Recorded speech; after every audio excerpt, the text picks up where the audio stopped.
¿Se ve la pantalla? ¿O no? No lo sé. Ah, ya, no lo puse, perdón. Ya, ahora sí, espérense. Ahí, presentar ahora tu pantalla completa. Ya. ¿Ahora sí? ¿Ahora sí? ¿Ahora sí? Ahí se presentó, profe. Ya, ahí está listo. Ya, ok. Ya, la semana pasada quedamos aquí. ¿Se acuerdan que habíamos estado mirando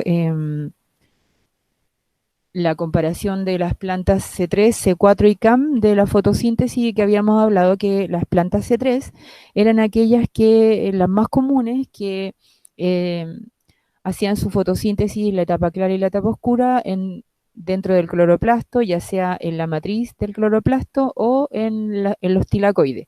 Y teníamos las plantas C4 y las CAM, que tenían algunas adaptaciones porque vivían en ambientes que eran muy desérticos o con muy poca disponibilidad de agua, y entonces o lo llevaban a vacuolas o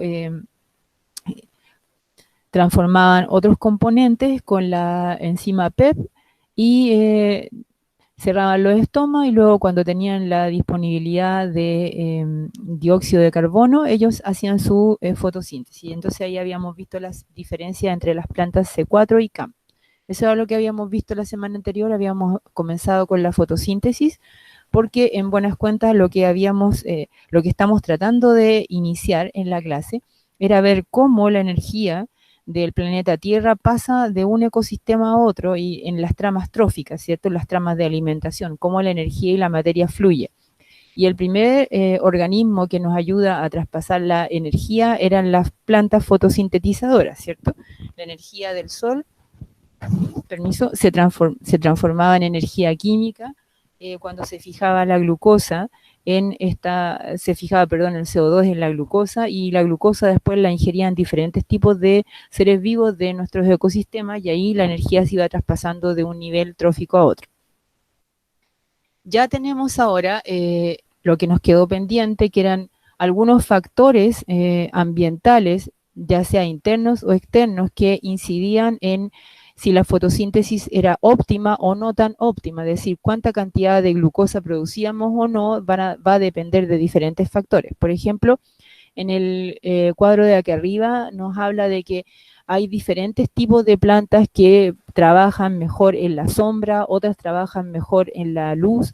Por lo tanto, la eficiencia fotosintética va a depender de la intensidad de la luz del sol, es decir, de la intensidad con que los pigmentos fotosintéticos fijen o transformen la energía lumínica y la puedan transformar en electrones. Por lo tanto, va a depender si la planta prefiere la luz del sol a pleno sol, si la planta es de sombra o si la planta es de climas tropicales o no. La intensidad lumínica va a variar, y por lo tanto también el rendimiento fotosintético también va a variar. En el caso de la concentración, como está en la gráfica B, en el caso de la concentración del dióxido de carbono, ¿por qué tenemos esta curva típica de la saturación? ¿Cierto? Que primero aumenta en nivel exponencial y luego se hace constante. Estas se llaman curvas de saturación. ¿Por qué? Bueno, porque el proceso es catalizado por una enzima, la rubisco, y esta enzima, como cualquier otra, se satura, es decir, una vez que ya está ocupada por algunas moléculas de CO2, aunque yo, ¿cierto?, imprima mucho más CO2 en la reacción química, no voy a acelerar la reacción, sino que la voy a mantener constante hasta que la enzima se desocupe y pueda tomar otra molécula de CO2 y realizar su procedimiento. Por lo tanto, aunque yo, ¿no es cierto?, al sistema le agregue grandes cantidades de CO2, como lo que pasa cuando tenemos el efecto invernadero, tenemos mucha polución ambiental, mucho dióxido de carbono, no estamos incrementando la tasa de la fotosíntesis porque la rubisco se satura, ¿ya? En el punto C tenemos la cantidad de horas de luz que recibe la planta. Esto, fíjense que va de la mano con la cantidad de oxígeno que haya.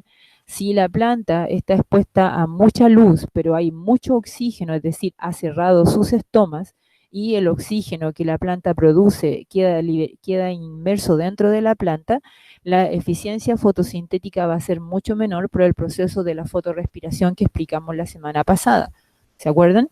Que si la planta vive en ambientes muy desérticos o hace mucho calor, la planta va a cerrar estos poros que se llaman estomas y no va a dejar que el oxígeno se escape a la atmósfera y por lo tanto va a tener una gran cantidad de oxígeno.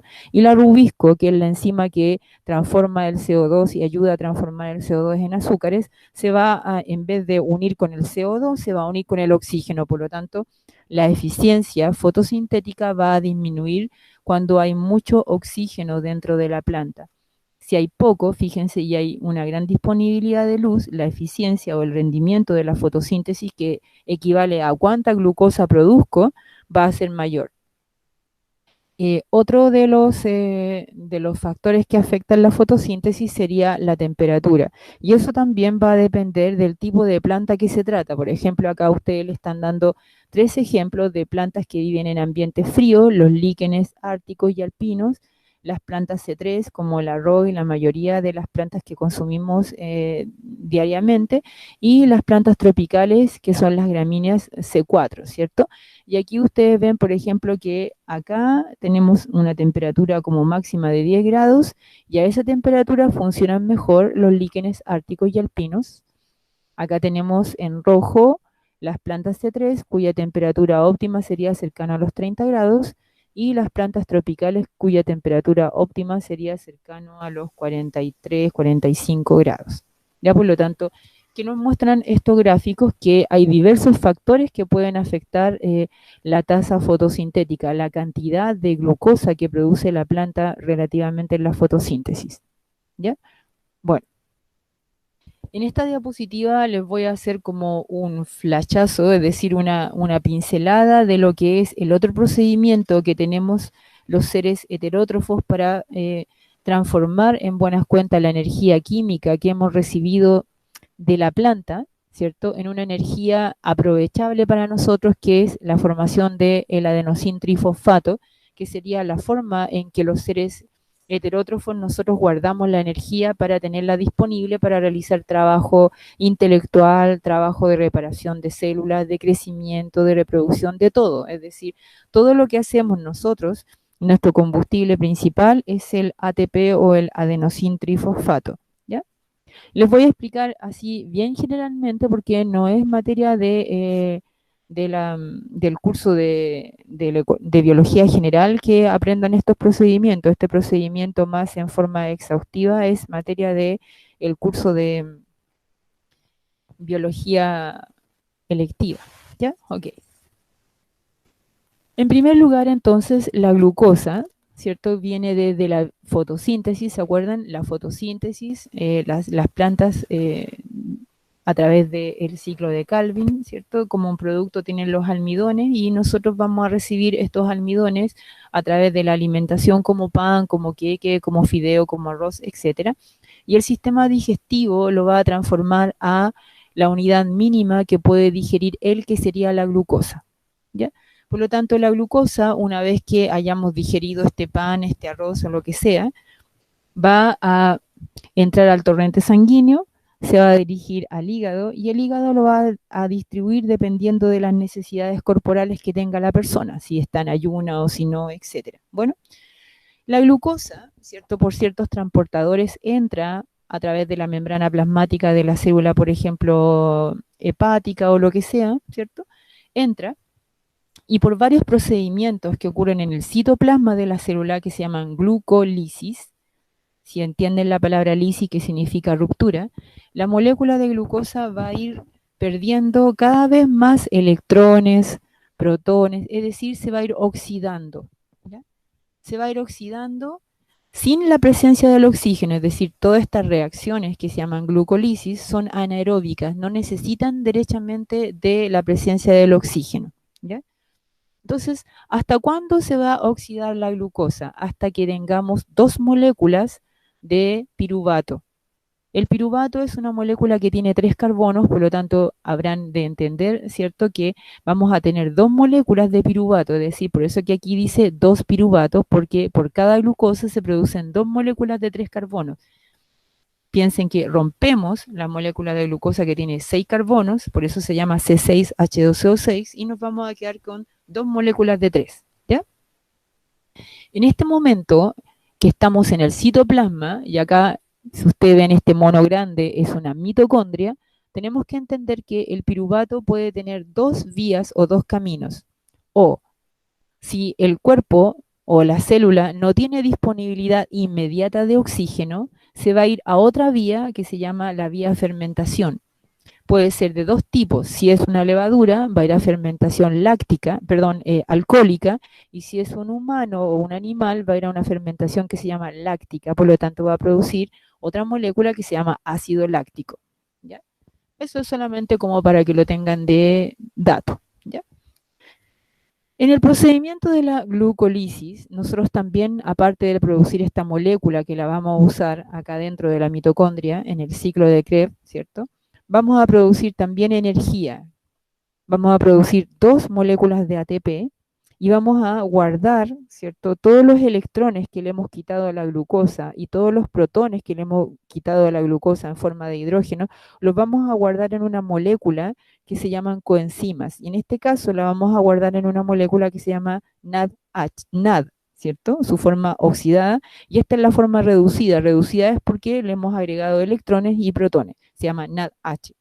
¿Ya? Nicotinamina adenin dinucleótido. Esa es la molécula. Estas moléculas, ¿para qué sirven? Junto el NAD y el FAT, son moléculas del mismo tipo.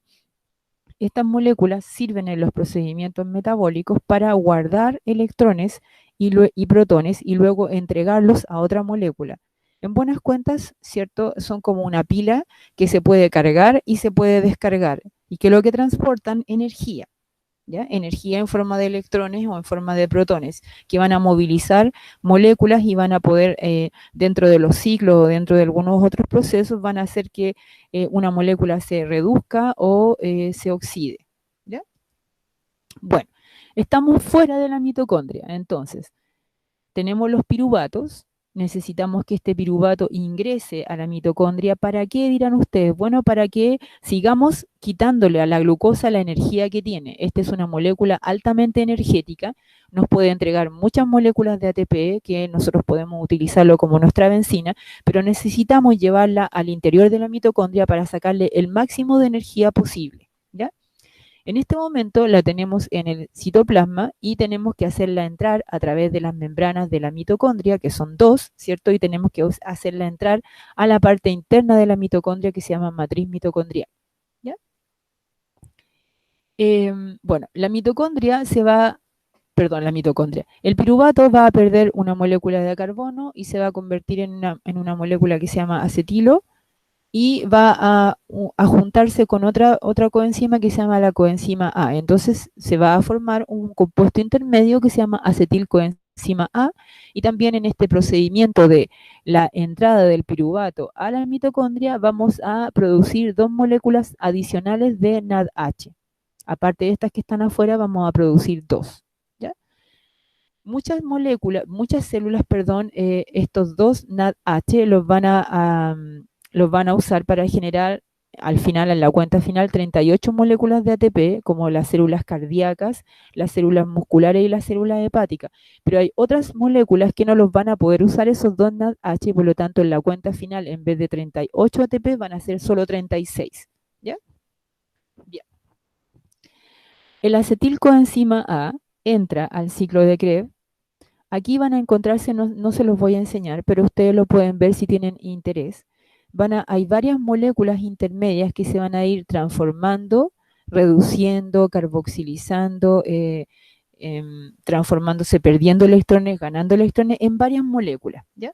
A medida que van a ir pasando por aquí, por el ciclo de Krebs, ¿cierto? Van a ir generando por un proceso de transporte de electrones y de formación de ATP, van a ir generando dos moléculas de ATP, van a generar 6 moléculas de NADH y otras 2 moléculas de este otro aceptor que se usa por aquí arriba, donde la energía ya es baja. ¿Por qué la energía es baja? Porque ya es como cuando en una cascada tenemos agua que va desde arriba bajando, ¿no es cierto?, por la ruedita, esa la típica ruedita donde hay en los lugares donde hay agua, y a medida que baja la energía va disminuyendo. Entonces, el FAD es una molécula que puede captar electrones, pero en un nivel más bajo de energía, por lo tanto lo vamos a obtener como por este lado. ¿Qué nos importa? Que en el procedimiento del ciclo de Krebs vamos a generar ATP, vamos a generar esa molécula y esta otra. Luego, estas dos moléculas más esa, ¿cierto? La vamos a utilizar en la cadena de transporte de electrones para generar ATP, ¿ya? En la cadena de transporte de electrones está en las crestas mitocondriales, que son una serie de enzimas, donde la más famosa son las citocromos, que hay citocromo A, citocromo B, etcétera, y tenemos otras también, que se encargan de tomar los electrones y luego pasarlos como si fuera una papa caliente, lo van pasando de un nivel energético a otro. Los citocromos tienen una molécula de fierro que se oxida y se reduce, y a medida que van pasando esto también van generando podríamos decir, un gradiente de protones, y estos gradientes de protones se utilizan para formar ATP. Por lo tanto, la cantidad de ATP que formemos en la cadena transportadora de electrones va a depender derechamente de cuántas de estas moléculas y cuántas de estas otras nosotros hayamos generado en el ciclo de Krebs. ¿Ya? Eso es una cuenta como general. ¿Ya? Da lo mismo. En buenas cuentas, ¿por qué es importante que haya respiración celular? Porque si nosotros tomáramos la glucosa solamente en la parte de la glucólisis, nosotros generaríamos solamente de la molécula de glucosa 2 ATP, pero la glucosa en su forma de piruvato, ¿cierto? Tiene todavía energía que entregar. Entonces, en estos procedimientos que ocurren al interior de la mitocondria, yo voy a sacarle el máximo de energía que tiene la glucosa dentro de sus enlaces químicos, y ese máximo de energía a que puedo aspirar son 38 ATP por cada molécula de glucosa. ¿Ya? Yo les decía que si la glucosa llega solamente hasta ácido pirúvico y se encuentra en un ambiente donde la célula no tiene oxígeno, esto es temporal obviamente, va a solamente llegar hasta acá la cantidad de ATP que se puede formar, que son solamente 2. ¿Ya? Y entonces el ácido pirúvico tiene la posibilidad de entrar a los dos tipos de fermentaciones. Pero en un ratito. Mamá, estoy ocupada. Mi mamá, que es más desubicada que 8 ya. Perdón. Entonces, acá tenemos dos tipos de fermentaciones. Tenemos el etanol, ¿cierto? Que es fermentación alcohólica, con la que se fabrica el vino, por ejemplo, y tenemos la fermentación láctica, que nosotros también incurrimos en fermentación láctica cuando, por ejemplo, estamos haciendo ejercicio, cuando ustedes, si se acuerdan, en el patio del colegio, y el profe los hacía correr mucho, y usted dice, ay, pero es que ya no puedo correr más porque me duelen mucho los músculos, y te duelen los músculos porque estás generando una molécula que se llama ácido láctico, que tiene como unas espigas, entonces te clava los músculos y te duele. Ahora, el ácido láctico, ¿no es cierto?, no es permanente, sino que el ácido láctico, una vez que se ha generado, porque está en una fermentación donde tú has gastado casi todo el oxígeno de la célula por el esfuerzo muscular que tienes, y luego te descansas, ¿no es cierto?, y puedes volver a hacer tu respiración celular. Bueno, el ácido láctico se va al hígado, y el hígado lo vuelve a metabolizar como ácido pirúvico, y una vez que ya tienes oxígeno nuevamente, el ácido pirúvico vuelve a entrar al ciclo de Krebs para que tú sigas generando ATP. ¿Ya? Ok. Veamos entonces un cuadro donde nos muestra como el resumen de la cantidad de ATP que se puede generar y en qué etapa. ¿Ya? Esto es para la gente que lo quiere mirar. Hay en el libro que yo les tengo disponible en internet también, que es el Biología General de... ¿Cómo es que se llama? Se me olvidó. Bueno, ya me iré a acordar, pero ustedes saben cuál es, el gordito que se los di también los del electivo, y se los di a usted también. Si quieren mirar el cuadro, lo pueden mirar. ¿Ya? Bueno, tengo en la glucólisis, es decir, el degradamiento de la glucosa hasta ácido pirúvico, yo puedo generar 2 ATP. En realidad son 4, pero como la molécula se tiene que fosforilar, se pierden 2. Entonces, como ATP neto, se llama que hay solamente 2. Luego, cuando yo produzco estos 2 NADH, cuando voy a traspasar esa molécula al interior de la mitocondria, puedo producir o 4 o 6, eso va a depender del tipo de célula que sea, ¿se acuerdan? O 36 o 38. Entonces, todas las células comunes y corrientes generan 4, y las células como musculares, como las células del hígado y las células cardíacas, generan 6 ATP en esta etapa. ¿Ya? Por lo tanto, de ahí viene el recuento de 38 o 36 que depende de esta etapa. Luego, cuando formamos la acetilcoenzima A, vamos a generar también nuevamente 2 NADH, y eso genera 6 ATP. Ustedes estarán pensando, ¿pero por qué 6? Porque por cada NADH, ¿cierto?, el procedimiento va a poder generar 3 ATP, y por cada FAD se generan 2. Entonces serían 3 por 2, 6, y aquí, por ejemplo, 2 por 2, 4, ¿cierto? Ok. Dentro del ciclo de Krebs, que está ya derechamente dentro de la mitocondria, este es uno de los componentes que se oxida en el ciclo de Krebs.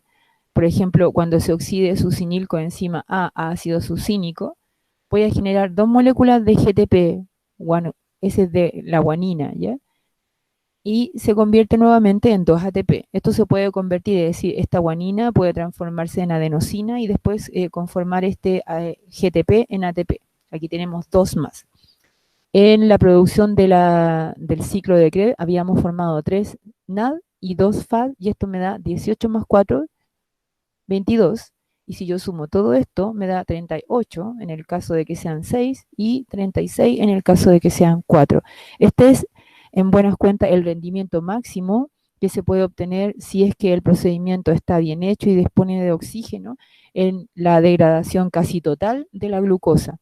Obviamente a la glucosa todavía le queda mucha más energía, pero dentro de los procedimientos metabólicos que tenemos disponibles no podemos gastar toda la energía que le queda. Solamente podemos obtener de cada molécula de glucosa 38 moléculas de ATP, ¿cierto? Y podemos con eso vivir, reparar tejidos, pensar, trabajar, dormir, levantarnos, etcétera. Este cuadro que tenemos acá nos muestra la correlación que hay entre los dos procedimientos que están íntimamente unidos de la mano. No puede haber uno sin el otro. ¿Por qué? Veamos ¿cómo se llama esto? El recuento de la fotosíntesis es, ¿cuáles son los reactantes de la fotosíntesis, si se acuerdan ustedes? Primero, no tengo lápiz. Primero es el CO2, ¿cierto? Tengo color negro. Ya, me fui para otra. Momento. Primero es el CO2, ¿cierto? Acá. CO2. ¿Qué más necesito acá? Necesito agua, ¿cierto? ¿Y qué más necesito? Obviamente lo vamos a poner por acá, la luz. Y obviamente las enzimas, ¿ya? ¿Y qué necesita? Y los productos de la fotosíntesis, ¿cuáles eran? Va, estoy por allá, aquí. C6H12O6 más oxígeno. ¿Y qué más? ¿Nada más? Ya. Y obviamente los nutrientes, o sea, el ATP y todo lo demás. Si ustedes se fijan, este es el reactante de la fotosíntesis y estos son los productos. Y los productos de la fotosíntesis son los mismos reactantes de la respiración celular. La respiración celular necesita glucosa, necesita oxígeno y como producto va a dar lo que está acá, agua y CO2, obviamente no la luz, ¿cierto? Son recíprocos, es decir, no puede existir la fotosíntesis sin la respiración celular o no puede existir la respiración celular sin la fotosíntesis. Eso les muestra que hay una correlación entre la cantidad, entre cómo se fija la energía de la luz del sol y cómo los otros organismos que no somos fotosintéticos podemos disponer de esta energía. Y a su vez también los organismos fotosintéticos necesitan de los heterótrofos porque si no, ¿de dónde van a obtener el CO2? En forma natural, ¿cierto? Ok, bien. Aquí vamos a pasar al tema derechamente de la ecología y vamos a ver la productividad de los ecosistemas, ¿ya? En primer lugar, ¿qué es lo que es la productividad? La productividad refleja cuánta cantidad de energía realmente se fija en cada uno de los niveles tróficos. Un nivel trófico o los niveles tróficos significa cómo se mueve la materia dentro del ecosistema, ¿ya? La palabra trofos, perdón chiquillos, la palabra trofos significa alimento. Entonces, los niveles tróficos en buenas cuentas nos están ejemplificando cómo la materia y cómo la energía se mueve de un nivel trófico al siguiente y al siguiente. ¿Ya? Vamos a leer un poquito para que ustedes vean después cómo esto les va a quedar a ustedes o ya lo tienen, lo pueden revisar en la casa después. Pero me gustaría que miráramos acá. Dice, como ya hemos estudiado, la fotosíntesis permite a los organismos autótrofos sintetizar materia orgánica y de ese modo almacenar parte de la energía lumínica que capta del sol en forma de energía química. ¿Se acuerdan que la semana anterior habíamos hablado que los fotosintéticos o los elementos fotosintéticos lo que hacían era transformar la energía lumínica en energía química? Esa es su principal función, transformar, ¿cierto? Esa energía que no es aprovechable para los heterótrofos en una energía aprovechable, es decir, una energía química que está contenida en los elementos químicos de los cuales nosotros nos alimentamos. ¿ya? Punto 1. Las moléculas producidas no solo son utilizadas por el propio organismo fotosintético, es decir, no solamente la usa para producir su alimento, sino que también son el punto de partida, dice aquí, de una larga serie de transferencias de energía. ¿Cómo es esto? Es decir, una vez que los organismos fotosintéticos han transformado la energía de la luz en energía química, de ahí, ¿cierto?, comienza una serie de transferencias desde el nivel trófico 1 al trófico 2, al trófico 3, al 4, etcétera, incluso hasta terminar con los descomponedores. Y también tenemos la liberación de otro tipo de energía, que es el calor, que no lo vamos a utilizar para realizar trabajo. Ahora veamos qué es la productividad en un ecosistema, ¿ya? Dice, en ecología, que ya sabemos que la ecología es la ciencia que trata de la interacción de los seres vivos con su ambiente, productividad corresponde a la tasa o la cantidad, ¿cierto?, en que la energía se incorpora a los organismos en forma de biomasa. ¿Qué es la biomasa entonces? Bueno, la biomasa, por ejemplo, en un bosque son los troncos, las hojas. La biomasa en un sistema agrícola son, por ejemplo, las hojas de la lechuga o los frutos o las manzanas o las peras que se produzcan. En ganadería son la carne que se produzca. Eso es la biomasa. Y acá nos hablan que es un fenómeno estacional. Obvio, ¿por qué es estacional? Porque la productividad en el invierno no es la misma productividad en el verano, a no ser que yo tenga un invernadero, en el caso que esté plantando, ¿cierto? O la productividad ganadera del invierno no es la misma que la productividad ganadera del verano, porque en el invierno hay menos pasto, las vacas tienen menos disponibilidad de alimento que en el verano. Es decir, son fenómenos estacionales. Dependen de muchas variables, dependen del agua, de la disponibilidad de alimento, de la temperatura, de muchas cosas. Ahora, ¿cómo se mide la productividad? Bueno, la productividad se mide en unidades de energía o de biomasa, veamos. Por ejemplo, tiene que ver con, acá tenemos la biomasa, ¿cierto? Por el área y por un determinado periodo de tiempo, es decir, acá está en gramos, metros cuadrados, años, o kilocalorías, metros cuadrados, año, o pueden ser toneladas, metro cúbico, año, o qué sé yo, etcétera. O por mes, o días, etcétera. ¿Ya? Veamos acá. Acá nos van a mostrar una cadena trófica de un ecosistema pelágico, es decir, de zonas donde se pesque, del norte de Chile, estudiada en el año 2007, es decir, es de verdad. Ya. Veamos qué es lo que significan todas las cosas que nos están diciendo acá. Vamos a empezar por este. Fitoplancton es la parte, podríamos decir, plantas o vegetales de un ecosistema marino. Son embriones de algas, ¿ya? Eso se llama fito. Fito es planta, fitoplancton, ¿ya? Son diminutos. Y corresponden entonces en la parte del productor, es decir, el productor va siempre a ocupar el nivel trófico número 1. Productor o nivel trófico 1, ¿cierto? Es lo mismo. Para que vayan teniendo, NT significa nivel trófico 1, el 1 lo ocupa el productor. El nivel trófico 2 lo ocupa el consumidor primario, que sería un herbívoro. Consume, ¿cierto? Es un consumidor primario, es un heterótrofo. Consumidor primario, nivel trófico 2. ¿Ya? Ok, y así sucesivamente. Bueno, analicemos primero el fitoplancton. Dice nivel trófico 1. Y aquí nos están mostrando dos siglas, que es ppb larga y ppn. ppb larga significa la productividad primaria bruta. ¿Por qué dice productividad primaria? Porque me están hablando de los productores. Si me estuvieran hablando de los consumidores, tendría que ser productividad secundaria, etcétera. Productividad primaria bruta. ¿Por qué bruta? Porque aquí está la productividad completa, ¿cierto?, de ese nivel trófico, es decir, incluye toda la energía que pudo captar, que en realidad no es el 100% del sol, porque la energía que captan los productores es ínfima, es un 2% de la energía del sol que llega al planeta Tierra, muy poco. Toda la demás energía ¿cómo se llama? Se va, se refracta, se devuelve a la atmósfera, por lo tanto se pierde o se va hacia las capas principales de la Tierra, pero no, efectivamente no llega hasta los productores, por lo tanto es un poco ineficiente la captación de energía de luz solar, ¿ya? Entonces veamos. La productividad primaria bruta, dice acá. Ya les voy a explicar. La energía lumínica entonces es absorbida por el fitoplancton y acá tenemos los reactantes, CO2, agua, nutrientes. La energía lumínica aprovechada es 98%, ya les expliqué por qué. Productividad primaria bruta. Aquí, ¿no es cierto?, debo considerar lo que gastó el fitoplancton, o sea, todos estos individuos, en crecer de tamaño, en reproducirse, en alimentarse. Es decir, todo lo que se llama el metabolismo es un gasto, ¿ya? Dice, la biomasa de NT1 que no es ingerida por NT2, es decir, este que vamos a ver acá, pasa a disposición de los descomponedores, es decir, lo que no aprovecha el individuo consumidor cuando parte de este fitoplancton muera, ¿no es cierto?, va a ser aprovechada por los descomponedores de este sistema, de este ecosistema, ¿ya? Ahora, dice, ppn es la biomasa que es ingerida por herbívoros del NT2. ¿Qué es lo que es ppn? Se llama productividad primaria neta, porque es lo que efectivamente, ¿cierto?, va a ser traspasado como biomasa al nivel energético 2.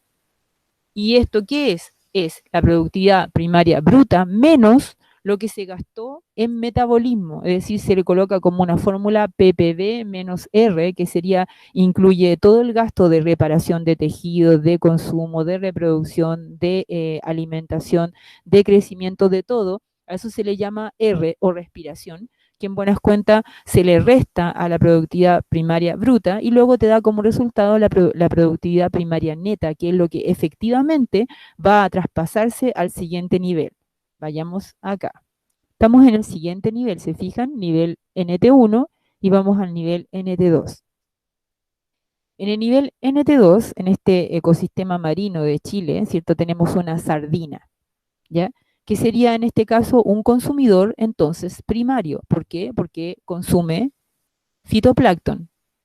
Si estuviéramos en una cadena terrestre, sería un herbívoro. ¿Por qué? Porque consume plantas. En este caso es un, ¿cierto?, consumidor de nivel primario porque está consumiendo directamente plantas, es decir, fitoplancton, ¿ya? Ahora, veamos, NT2. Nos dicen que, ¿cierto?, en NT2 gastó también parte de la energía que recibió de NT1 en respirar, en crecer, en reproducirse, y parte de la biomasa muerta va a pasar también a los descomponedores, y otra parte se va a perder como desechos, orina, etcétera, parte del propio metabolismo de sardina, de la sardina del NT2. Y por lo tanto, solamente ppn, que sería la productividad primaria neta, ¿cierto?, va a quedar disponible para el siguiente nivel trófico, que sería otro pez que se llama Coginova, que es un pez característico de Chile. Es muy rico este pescado, hace muchos años que no se consume aquí, yo no lo consumo hace tiempo, pero es muy rico. Eso es como dato. Bueno, la Coginova, ya. Acá también tenemos lo mismo, ella va a perder desechos, ¿cierto? Va a gastar en respiración celular y en todo lo que sea su organismo. Si se muere va a pasar a los descomponedores, y en el caso de que no se muera ni nada, ¿cierto?, parte de su productividad primaria neta, es decir, lo que efectivamente va a pasar al nivel, va a pasar al lobo marino, que sería el último componente de esta cadena trófica que tiene 4 niveles. Nivel 1, productor; nivel 2, consumidor primario; nivel 3, consumidor secundario; y nivel 4, consumidor terciario, ¿cierto? Y luego llegamos a los descomponedores, ¿ya? ¿Cuál es el problema de esta? O sea, no es que sea un problema, sino que, ¿qué es lo que va pasando acá? A medida que vamos desde un nivel, fíjense en la flecha, apunta al siguiente nivel, al siguiente y al siguiente, es decir, la cabeza de la flecha, en buenas cuentas, ¿qué nos está mostrando? Nos está mostrando quién es el que recibe la energía en este ecosistema. Acá la está recibiendo el lobo, ¿cierto? La Coginova está recibiendo la de la sardina, y la sardina está recibiendo la energía del fitoplancton. ¿Se entiende? Estas flechitas entonces apuntan hacia dónde va la energía, y las flechas que van hacia afuera apuntan a desechos o cosas que no van a entrar dentro de la transferencia de energía. Aquí también podríamos colocar el calor, ¿cierto? El calor es un tipo de energía que aquí, no sé si me va a rayar, no, me va a rayar de momento. Ah, es que estoy en modo, ¿cómo se llama? Aquí sí. Bueno, ahí, por ejemplo, aquí yo podría colocar una flecha que dijera hacia afuera, calor, calor. Y eso es cierto, cada nivel pierde un poco de energía en forma de calor. Este también. Calor. Y este también va a perder energía en forma de calor. Bueno, vamos a pasar a la siguiente diapositiva. Ya. ¿Será eficiente la transferencia de energía? Bueno, por lo que hemos estado hablando, parece que no, ¿cierto? O sea, cada vez que yo traspase de un nivel a otro, voy perdiendo energía, por lo tanto, no es tan eficiente. Veamos cómo se calcula la eficiencia, ¿ya? Leamos, dice, la eficiencia con la que se transfiere la energía varía de un nivel a otro, eso ya lo acabamos de ver, ¿cierto? Sin embargo, generalmente se mantiene en rangos cercanos al 10%. ¿Se acuerdan de segundo o de, si es que lo habrán visto en alguna parte, la ley del 10%? A medida que yo voy pasando de un nivel trófico al otro, ¿cierto? La energía que puedo traspasar es aproximadamente el 10% del nivel anterior. ¿Ya? Y aquí lo vamos a ver cómo se puede calcular en el caso de que tuvieran que hacerlo en alguna pregunta de alguna prueba. ¿Ya? Dice acá, al analizar el ejemplo de la cadena trófica estudiada en las páginas anteriores, se sabe que la cantidad de energía incorporada por el fitoplancton es 12.000 kilocalorías por kilómetro cuadrado al año, ¿cierto? Eso se llama productividad. Mientras que la energía incorporada por las sardinas, por concepto de alimentación, es de 1.461 kilocalorías por kilómetro cuadrado al año, la productividad de las sardinas. Con estos datos es posible estimar la eficiencia en la transferencia energética, es decir, qué tan eficiente es el nivel de las sardinas, ¿cierto? Dividiendo la productividad primaria bruta, PPB, de un nivel trófico por la productividad primaria bruta del nivel anterior. Es decir, acá tenemos a las sardinas, la productividad primaria bruta de las sardinas, y la vamos a dividir por la productividad primaria bruta del fitoplancton, y nos va a dar, ¿no es cierto? Obviamente que es una regla de 3, porque un porcentaje nos va a dar alrededor de un 12.1% de efectividad. Pero los científicos lo han redondeado al 10%. ¿Ya? Acá tenemos un cuadro que nos muestra que la productividad va a estar afectada por factores que pueden ser, en este caso, la disponibilidad de agua. Acá tenemos, por ejemplo, producción primaria bruta según precipitación y temperatura. ¿Ya? Acá está la temperatura promedio anual y aquí está la precipitación media anual, es decir, a medida que tenemos más disponibilidad de agua, ¿cierto? Y la temperatura es óptima para algún tipo de especie, la productividad primaria va a ser mucho mayor. ¿Ya? Por lo tanto, la productividad, ya sabíamos esto, está afectada por ciertos factores. En esta diapositiva les muestro la productividad de dos ecosistemas, en realidad no de ecosistemas del planeta, ¿no es cierto? La productividad de los ecosistemas marinos y acá terrestres. Y si ustedes, ¿no es cierto?, lo leen después en la casa con más detención, pueden apreciar que es más productivo los ecosistemas que están cercanos al Ecuador. ¿Por qué? Porque tienen más luz, tienen más pluviosidad, por lo tanto, ahí está concentrada la productividad de la selva, ¿cierto? Y en el caso de los ecosistemas marinos, es más productivo cerca de los continentes. Miren qué raro, en vez de la parte, podríamos decir, de la parte profunda del océano, es más cerca de los continentes. ¿Por qué? Porque el agua tiene más riqueza al venir del continente. Aquí la gente a los ríos deposita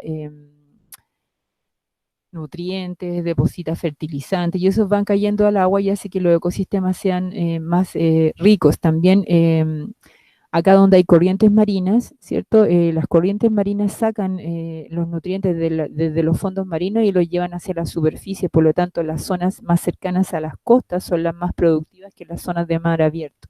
¿Ya?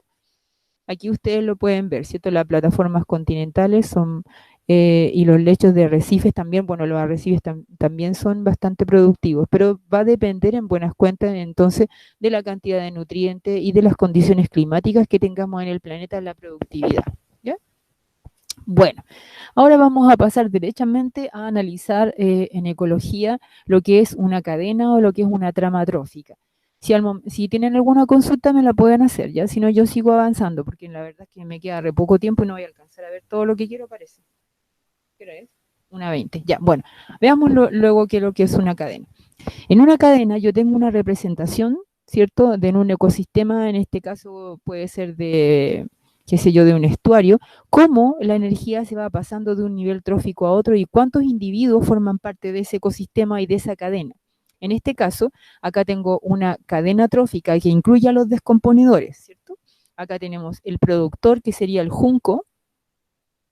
Tenemos acá a la mosca, ¿cierto? Que sería en buenas cuentas el herbívoro, el consumidor primario o el NT2, ¿cierto? Y tenemos acá, voy a mostrársela con agrandamientos, tenemos a un lauchón orejudo, que sería, ¿no es cierto?, el consumidor secundario que come herbívoros.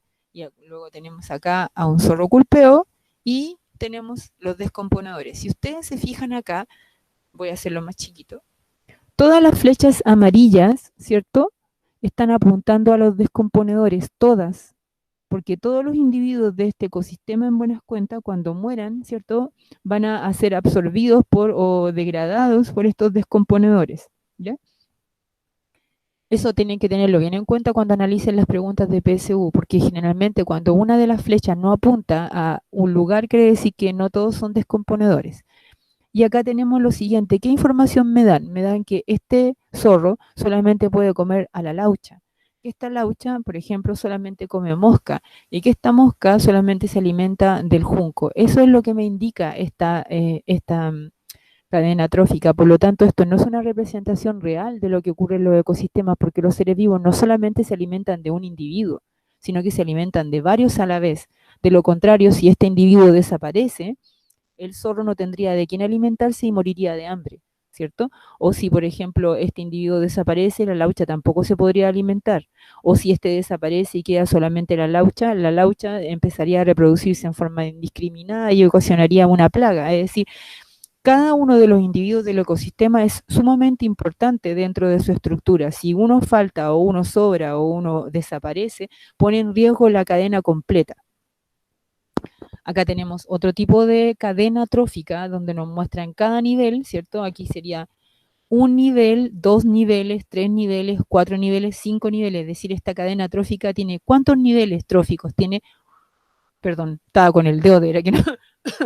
Tiene 1, 2, 3, 4, 5 niveles tróficos. Ahora, ¿cuáles son los niveles tróficos? Tenemos productor, consumidor primario, consumidor secundario, consumidor terciario y consumidor cuaternario. ¿Cuántos consumidores puede tener una cadena? No muchos. ¿Por qué? Por el asunto de la transferencia de energía. Mientras más individuos tenga mi cadena, menos energía va a tener el último individuo del nivel trófico. ¿Se entiende? Por eso que las cadenas tróficas no pueden ser con muchos niveles. ¿Ya? Vamos a analizar ahora una trama trófica. Por favor, no se vayan hasta que termine. Sé que me voy a pasar a lo mejor unos 5 minutos, pero no se vayan para que voy a llegar hasta acá y les voy a ejemplificar esta y me voy, ¿ya? O sea, no se vayan tampoco porque tengo que chequear que estén todos en la lista, ¿ya? Bueno, ¿qué es una trama? Una trama me muestra o le muestra a un ecólogo cómo está constituido el ecosistema y cuántos individuos forman parte del ecosistema. Aquí ustedes están viendo que los individuos de este ecosistema son muchos y que hay varias cadenas incluidas y que un individuo de un ecosistema no solamente come uno, sino que come varios individuos de la trama trófica. Por lo tanto, aquí me estoy, por ejemplo, acá tengo fitoplancton, ay, mi chica, perdón, fitoplancton nivel 1, pez nivel 2 y foca nivel 3. Por lo tanto, esta cadena estaría constituida por 3 niveles, ¿cierto?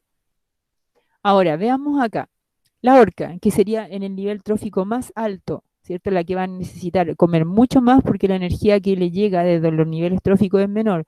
Veamos qué nivel tiene. Sería fitoplancton, siempre se empieza del productor, nunca jamás se puede empezar del consumidor. Productor, fitoplancton, zooplancton, foca leopardo, orca, ¿cierto? O yo podría empezar así. Fitoplancton, zooplancton, calamar, foca Weddell, leopardo marino, orca. Y aquí la orca, veamos qué nivel tendría si fuera esa cadena más larga. Nivel 1, nivel 2, nivel 3, nivel 4, nivel 5, nivel 6, que sería como el tope, ¿se fijan? Nivel 6. Ahora, hay otros individuos de la trama que comparten el mismo nivel. Veamos quiénes comparten el mismo nivel trófico. Por ejemplo, nivel 1, nivel 2, nivel 3. Nivel 1, nivel 2, nivel 3. Nivel 1, 2, 3. 1, 2, 3. Ahora miremos el pez. El pez, ¿cierto? En esa trama, en esa cadena, tiene nivel 3, pero si yo veo esa, tiene 1, 2. Es decir, el pez en este caso comparte dos niveles, nivel 1 y nivel 3. ¿Ya? Voy a cortar aquí, pero voy a irme a un ejercicio para que lo vean. Por ejemplo, en la siguiente red trófica corresponde a un ecosistema natural donde las especies que interactúan en la comunidad están representadas de los números 1 al 10. Basándose en las relaciones tróficas establecidas en el diagrama, es incorrecto. Eso es lo que me están preguntando. Siempre yo me tengo que fijar en una pregunta de PSU, tengo que leerla completa, no leer el pedazo y fijarme bien en lo que está en negro, que me están preguntando porque el enunciado que no es correcto, me dicen, la especie 1, 2, 3, 4 es productora. Yo veo aquí, digo, sí, puede ser. Ya. La especie 10 es descomponedor. Pareciera que sí, pero ¿por qué no apunta el 8 al 10? Entonces no es descomponedora, ¿ya? Es incorrecto. La especie 5, 6 y 7 son consumidores primarios. Parece que sí, ¿cierto?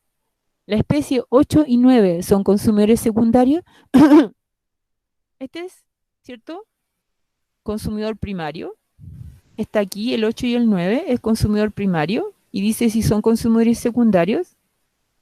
Aquí sería consumidor primario, pero aquí es consumidor secundario, por lo tanto 9 es consumidor secundario y 8 también es consumidor secundario. ¿Existe alguna especie que sea consumidora primaria y secundaria a la misma vez? Sí, el 9. Entonces, ¿cuál es la incorrecta? La B. La especie 10 no es un descomponedor. ¿Ya? Bueno, aquí quedo con el power. Ouch. Mantener. Y voy a irme para allá. No, no se vayan, por favor. ¿Ya? Porque si se van, no puedo colocar a los 44 que quedan porque yo tengo 24 en este momento. Así que esperen un poquitito.